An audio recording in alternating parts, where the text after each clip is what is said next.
Good morning student. I hope आप सभी अपने अपने घर में सुरक्षित होंगे। स्टूडेंट, जैसा कि आपको पता है आपके UT1 एग्जाम आने वाले हैं, तो आज हम आपके आरो भाग फर्स्ट का रिवीजन करेंगे। आज से हमारे रिवीजन क्लासेस हैं।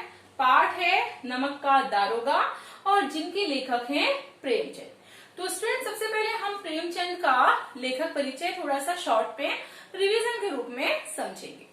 देखिए, जो प्रेमचंद थे उनका जो मूल नाम था वो था धनपत राय, और उनका जो जन्म हुआ था वो सन 80 में हुआ था। 1880 में लम्ही गांव में, यानी कि उत्तर प्रदेश में हुआ था।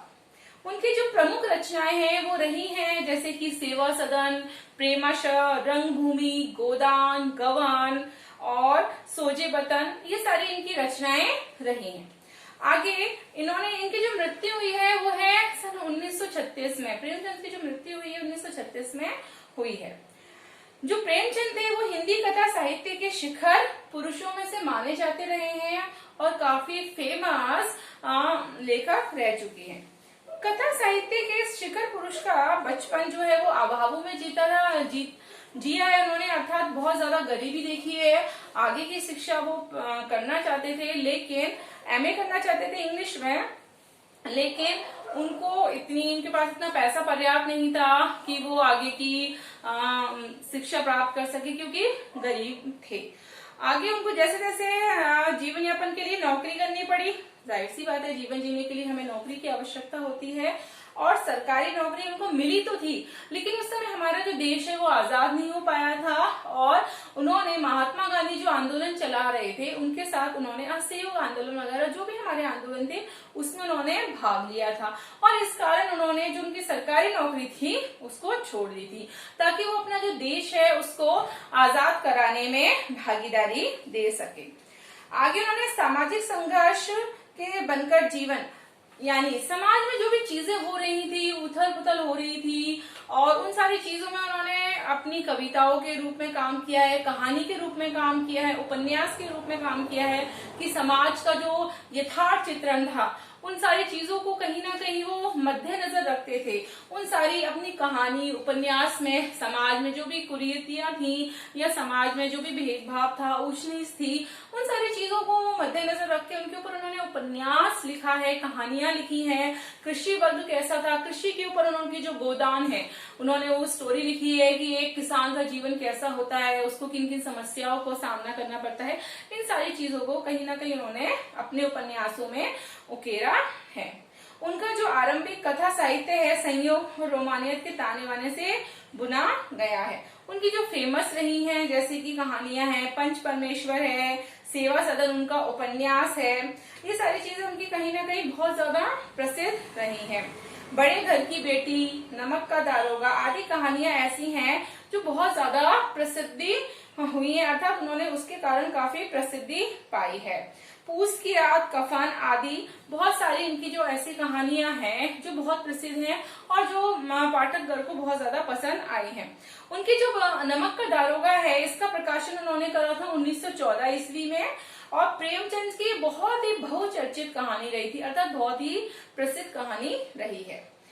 आगे वो कहते हैं कि धन के ऊपर धर्म की जीत की कहानी है। जो प्रेमचंद की कहानी है, जो उन्होंने नमक का दारोगा लिखी है, वो कहीं ना कहीं है धन के ऊपर धर्म की जीत। मैंने आपको चैप्टर शुरू में समझाया भी है, बताया है कि किस तरह से धर्म जीत जाता है और जो धन देने वाला व्यक्ति है वो कहीं ना कहीं हार जाता है।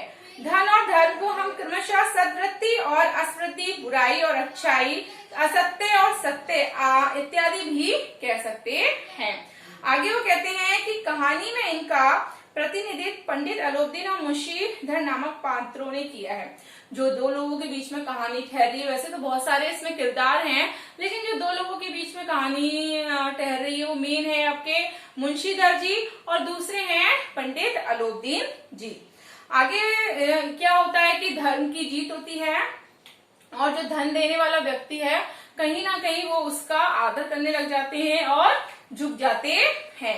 अब हम चैप्टर को थोड़ा सा देख लेते हैं। जो हमारा चैप्टर है नमक का दारोगा, देखिए आप लोग सभी जानते हैं जो नमक है वो ईश्वर प्रदत्त वस्तु है ना। नमक क्या है? ईश्वर प्रदत्त वस्तु है। समुद्र में जो है वो नमक मिलता है।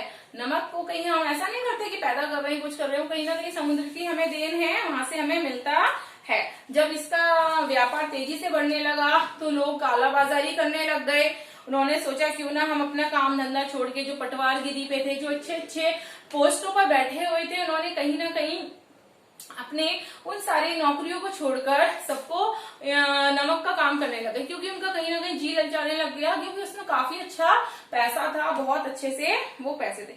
जो वकील थे, वकील भी इस दारोगा पद पे नियुक्त होने के लिए मरे जाते थे, मतलब उनका जी लग जाता था कि वो कहते थे काश हम लोग ना ये जॉब छोड़ देते हैं अपनी वकीलों की और हम इस पद पर बैठ जाते हैं, क्योंकि इसमें बहुत पैसा है, ऊपरी इनकम बहुत ज्यादा है। उस समय अंग्रेजी शिक्षा को बहुत ज्यादा महत्व देते थे लोग, क्योंकि ईसाई धर्म चल रहा था, अंग्रेज हमारे देश में रहा करते थे। तो इस कारण से जो अंग्रेजी लोग थे, अंग्रेजी शिक्षा को महत्व दिया जाता था। सभी लोग ये सोचते थे, उन्होंने मिला, जो हिंदी लोग थे, भारतीय लोग थे, उन्होंने अंग्रेजी शिक्षा और ईसाई मत को एक समझा था, लेकिन ये दोनों अलग अलग होते हैं। अंग्रेजी शिक्षा अलग होती है और ईसाई मत कहीं ना कहीं अलग होता है। ऐसे में एक व्यक्ति थे मुंशी वंशीधर, जो लेखा की विरह समाप्त करके मजनू और फराद के प्रेम वृत्तांत को नल और नील, लड़ाई और अमेरिका के आविष्कार से अधिक महत्व की बातें समझते हुए रोजगार की खोज में निकले। अर्थात उन सारी चीजों को उन्होंने एक किनारे करके और कहीं ना कोई रोजगार के लिए वो बाहर निकलने लगे। तो जब उनके पिता थे, उनके पिता ने कहा, उनको समझाया कि देख मैं तो कगारे का वृक्ष हूँ। अर्थात जैसे जैसे व्यक्ति बूढ़ा होता चला जाता है, कहीं ना कहीं उसको फिर अपने बच्चों की चिंता रहती है। तो उन्होंने अपने बेटे को समझाया, मुंशी वंशीधर को, उनके पिता ने, वंशीधर जी ने, कि देख मैं तो बूढ़ा हो चुका हूँ, कगारे का वृक्ष हूँ, और जो लड़कियां हैं वो घास फूस की तरह बड़ी हो रही हैं। आप सभी जानते हैं जो लड़कियां हैं बड़ी जल्दी बड़ी हो जाती हैं, ऐसा लगता है हमें। इनफैक्ट बड़े सभी होते हैं, लड़के हों चाहे लड़कियां, लेकिन उसमें ऐसा कहा जा रहा है कि जो लड़कियां हैं देख घास फूस की तरह बड़ी हो रही हैं। अब तुम ही घर के मालिक हो। वो बेटे को अपने समझाते हुए कहते हैं कि तुम ही घर के मालिक हो, तुम ही सब कुछ हो, है ना। तो तुम कैसे घर चलाओगे, ये तुम्हारे ऊपर जिम्मेदारी बनती है।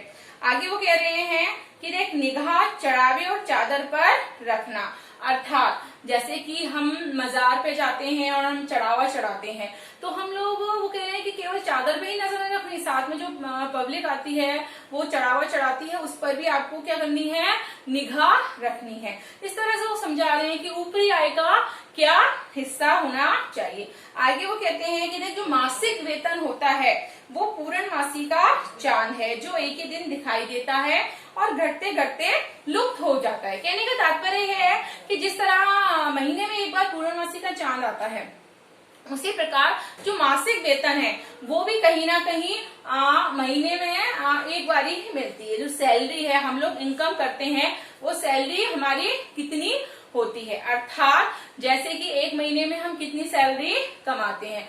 इस तरह से वो कहने की कोशिश कर रहे हैं कि जो सैलरी है वो महीने में एक बार आती है। अर्थात उन्होंने कंपेयर किया है मासिक वेतन को पूर्णमासी के चांद से, कि जिस तरह महीने में एक बार पूर्णमासी का चांद निकलता है, उसी प्रकार कहीं ना कहीं महीने में एक बार सैलरी आती है। इसलिए तुम ऊपरी आय बहता हुआ स्रोत है जिसमें सदैव प्यास बुझती है, वेतन तो मनुष्य देता है।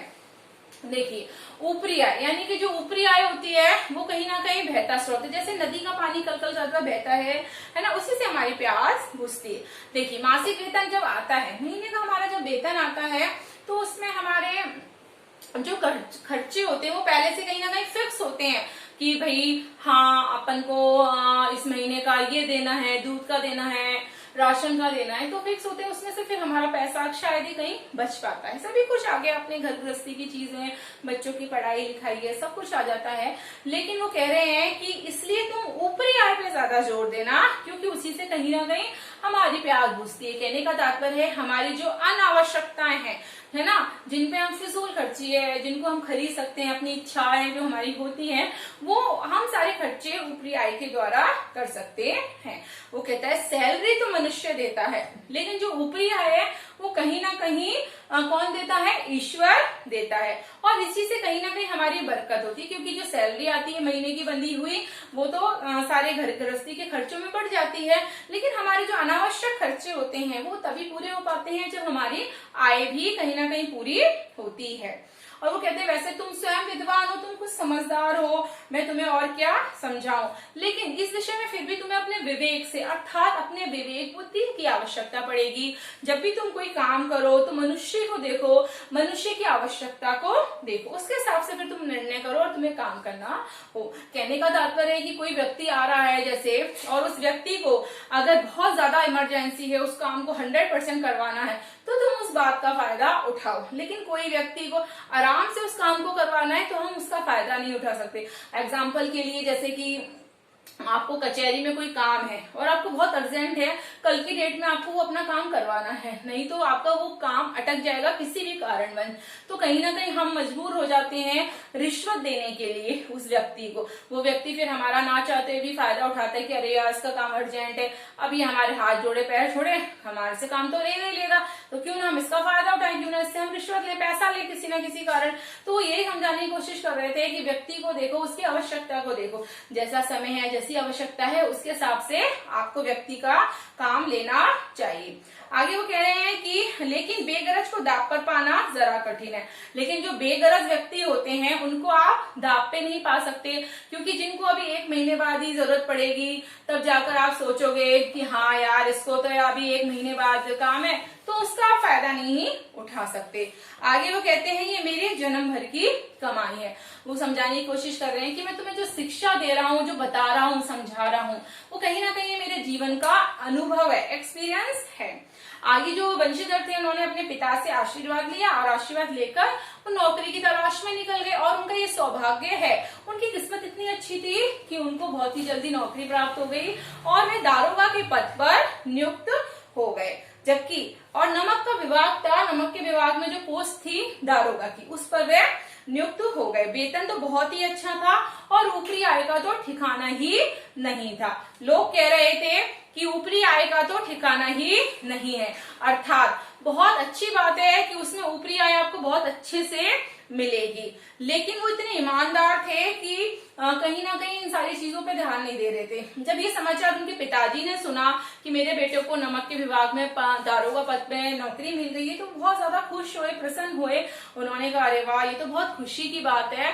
और जो आसपास के जो लोग थे वो भी बहुत ज्यादा प्रसन्न हो गए, लेकिन जो पड़ोसी थे उनके शूल काटे चुभने लगे, अर्थात वो जेलसी करने लगे। आपको जैसा पता है आस पड़ोस में अगर हमें पता चलता है कि किसी का बेटा बहुत अच्छी पोस्ट पर पहुंच गया, तो ऊपर से तो हम दिखावा करते हैं, अरे वाह बड़ी अच्छी बात है, लेकिन अंदर ही अंदर हमें जेलसी फील भी होती है। जैसा कि आजकल का ट्रेडिशन बन गया है लोगों को दूसरों से अच्छे जेलसी करना। आगे देखिए स्टोरी में आपको समझा रही हूँ शॉर्ट में कि जाड़े का समय था। एक दिन वो दारोगा जो थे वो सो रहे थे। जहां वो कार्यरत था उनका जो निवास स्थान था वो नदी तट के किनारे पर था। तो अचानक पे नदी के तट पर आपको पता है जो मल्हार होते हैं, नाव चलाने वाले जो लोग व्यक्ति होते हैं उसको मल्हार कहा जाता है। तो एकदम से वो सारी शांत आवाज तो रुक गई, और वो रात का जो समय होता है आपको पता है सन्नाटा होता है, शांत होता है, कोई आवाज भी लगाता है तो हम बहुत इजिली सुन लेते हैं।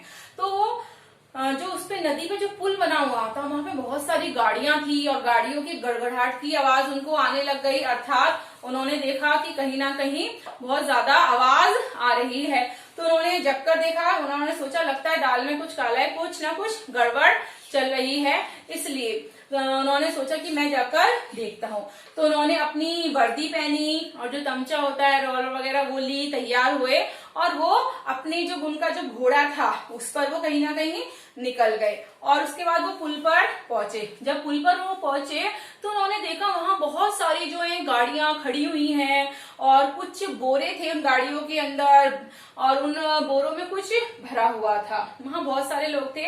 अचानक से जब वो पहुंचे तो वहां सन्नाटा छा गया। सब लोग उनको देखकर क्या हो गए, दंग हो गए कि अरे यार ये कौन आ गया, कैसे आ गया, अब क्या होगा। तो इस तरह से सब लोगों में हलचल मच गई और हलचल मचने से सब लोग एक दूसरे के साथ बातें करने लगे कि अरे यार अब क्या होगा। सब लोग क्या हो गए, परेशान होने लगे। फिर उसके बाद उन्होंने एक व्यक्ति से पूछा कि यहाँ पर क्या हो रहा है बताइए। तो कोई भी उनकी बात का जवाब नहीं दे रहा था, कोई भी नहीं बता रहा था, किसी की हिम्मत नहीं हो रही थी। उन्होंने पूछा कि भाई क्या हुआ ये। तो फिर एक व्यक्ति बड़ी हिम्मत करके बोलता है, उन्होंने कहा ये किसकी गाड़ियां हैं और इसमें क्या है। तो एक व्यक्ति ने कहा कि ये मुंशी जो है अपने मुंशी बंशीधर की गाड़ियां। उन्होंने पूछा किसकी है, उन्होंने पंडित अलोपदीन की गाड़ियां। उन्होंने कहा कौन पंडित अलोपदीन। उन्होंने कहा कौन पंडित अलोपदीन। उन्होंने कहा आप पंडित अलोपदीन को नहीं जानते, वो तो बहुत ज्यादा फेमस व्यक्ति हैं, अर्थात उनको तो सब कुछ जानते हैं। मतलब सारे में लोग आपस में कानाफूसी करने लगे, उनको समझाने लगे कि अरे यार ये कौन है। फिर उसके बाद सब लोगों ने कहा कि दातागंज के जो पंडित अलोपदीन है वह। उन्होंने कहा अच्छा दातागंज के, वो तो बहुत ही प्रतिष्ठित और बहुत ही समझदार व्यक्ति हैं। उन्होंने फिर उनसे पूछा किन गाड़ियों में क्या है। तो किसी की हिम्मत नहीं हो रही थी कि वो उनको बताएं, जवाब दें किन गाड़ियों में क्या है। उन गाड़ियों में फिर उन्होंने देखा बोरे थे, तो बोरों को उन्होंने कहीं ना कहीं टटोला और टटोल कर जब उसने पाया तो उसमें कहीं ना कहीं नमक के डेले थे। उन्होंने ये भी पूछा कि ये गाड़ियां कहाँ जा रही हैं, किसकी हैं, लेकिन किसी की हिम्मत ही नहीं हो पा रही थी, कोई पूछ ही नहीं पा रहा था, बता ही नहीं पा रहा था कि इसमें क्या है क्या नहीं है। तो इस तरह से वो कहीं ना कहीं बहुत ज्यादा जो वहां आसपास लोग खड़े थे वो परेशान हो गए कि अब क्या होगा, इन्होंने हमें देख लिया है, पकड़ लिया है। तो जब उन्होंने उसमें देखा तो उन्होंने एक अपने घोड़े को साइड में लगाया, गाड़ी के पास बांधा और उनको कहीं ना कहीं भ्रम हो रहा था, शक हो रहा था। तो उन्होंने जब उस बोरों में टटोला तो टटोल कर उन्होंने देखा उसमें कहीं ना कहीं क्या थे, नमक के डेले थे। अर्थात उन्होंने पाया कि उसमें नमक की चोरी हो रही थी, अर्थात उन बोरों में नमक भर के चोरी के रूप में भरा जा रहा था। तो स्टूडेंट्स ये आपकी आज तक की क्लास थी। Thank you.